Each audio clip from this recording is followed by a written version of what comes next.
Learn English through stories. Letters from a Cat by Helen Hunt Jackson. 6. My dear Helen, I will begin where I left off in my last letter. As you may imagine, I did not get any sleep that night, not even so much as a cat's nap, as people say, though how cats' naps differ from men's and women's naps, I don't know. I shivered all night, and it hurt me terribly whenever I moved. Early in the morning your grandfather came downstairs, and when he saw how I looked, he swore again, that same oath. We all know very well what it means when he swears in that way. It means that he is going to do all he can for you, and is so sorry, that he is afraid of seeming too sorry. Don't you remember when you had that big double tooth pulled out, and he gave you $5, how he swore then? Well, he took me up in his arms, and carried me into the dining room. It was quite cool. There was a nice wood fire on the hearth, and Mary was setting the table for breakfast. He said to her in a very gruff voice, "Here you, Mary, you go up into the garret and bring down the cradle." Sick as I was, I could not help laughing at the sight of her face. It was enough to make any cat laugh. "You don't ever mean to say, sir, as you're going to put that cat into the cradle?" "You do as I tell you," said he, in that most awful tone of his, which always makes you so afraid. I felt afraid myself, though all the time he was stroking my head, and saying, "Poor pussy, there, poor pussy, lie still." In a few minutes Mary came down with the cradle, and set it down by the fire with such a bang that I wondered it did not break. You know she always bangs things when she is cross, but I never could see what good it does.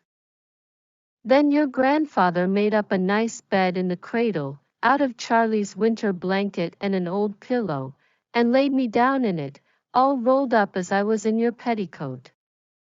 When your mother came into the room she laughed almost as hard as she did when she saw me in the soft soap barrel, and said, "Why, father, you are rather old to play cat's cradle."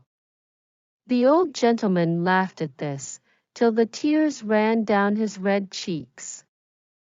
"Well," he said, "I tell you one thing, the game will last me till that poor cat gets well again." Then he went upstairs, and brought down a bottle of something very soft and slippery, like lard, and put it on my eyes, and it made them feel much better. After that he gave me some milk into which he had put some of his very best brandy. That was pretty hard to get down, but I understood enough of what they had said, to be sure that if I did not take something of the kind I should never get well. After breakfast I tried to walk, but my right paw was entirely useless. At first they thought it was broken, but finally decided that it was only sprained, and must be bandaged. The bandages were wet with something which smelled so badly it made me feel very sick, for the first day or two.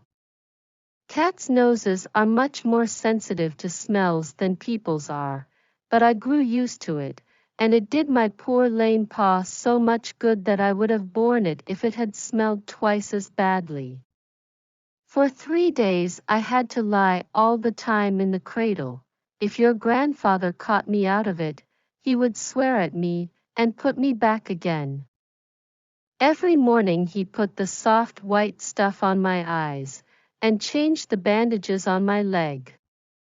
And, oh, my dear Helen, such good things as I had to eat. I had almost the same things for my dinner that the rest of them did. It must be a splendid thing to be a man or a woman. I do not think I shall ever again be contented to eat in the shed, and have only the old pieces which nobody wants.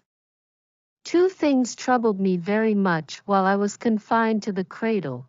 One was that everybody who came in to see your mother laughed as if they never could stop, at the first sight of me. And the other was that I heard poor Caesar mewing all around the house, and calling me with all his might, and I knew he thought I was dead. I tried hard to make your kind mother notice his crying, for I knew she would be willing to let him come in and see me, but I could not make her understand. I suppose she thought it was only some common strolling cat who was hungry. I have always noticed that people do not observe any difference between one cat's voice and another's.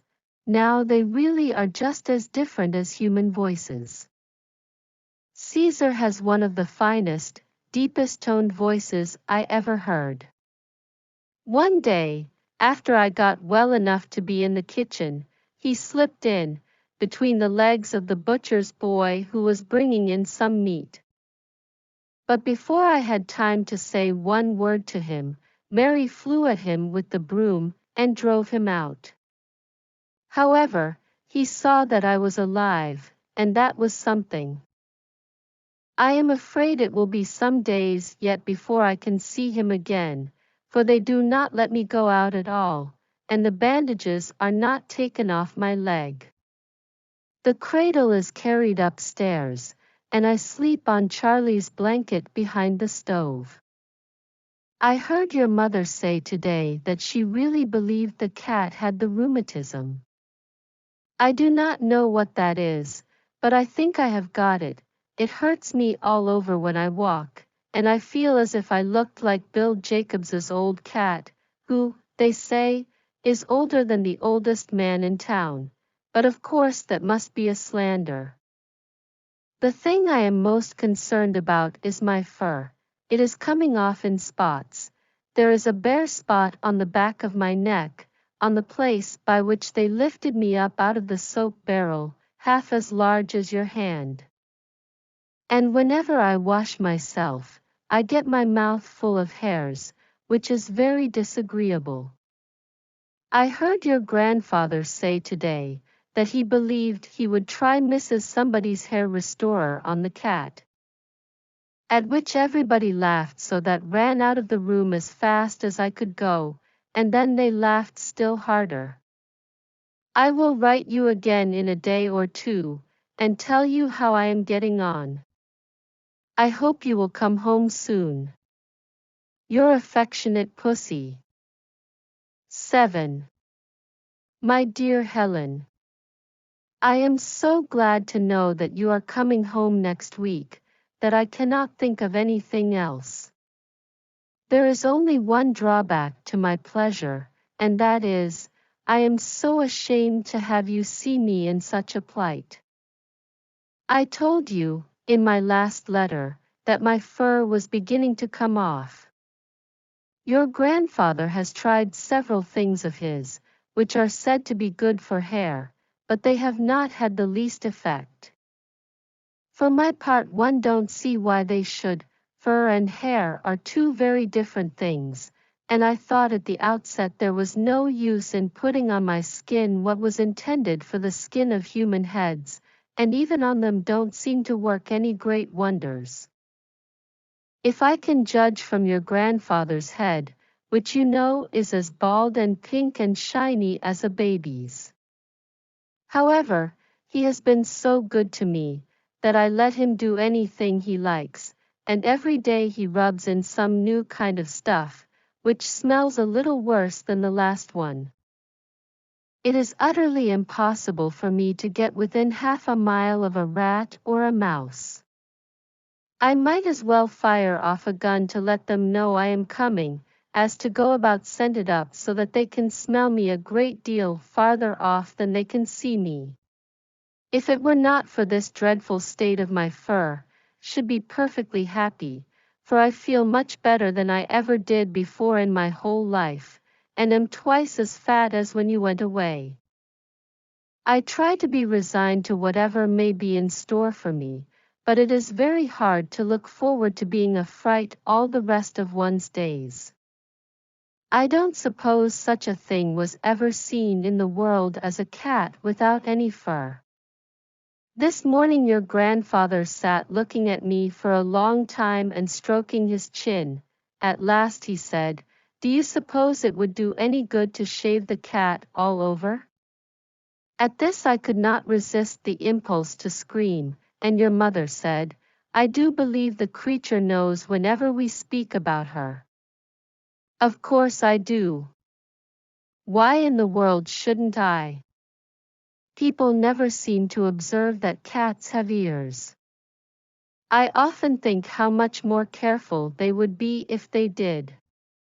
I have many a time to see them send children out of the room, and leave me behind, when I knew perfectly well that the children would neither notice nor understand half so much as I would. There are some houses in which I lived, before I came to live with you, about which I could tell strange stories if I chose. Caesar pretends that he likes the looks of little spots of pink skin, here and there, in fur, but I know he only does it to save my feelings, for it isn't in human nature, I mean in cat's nature, that anyone should.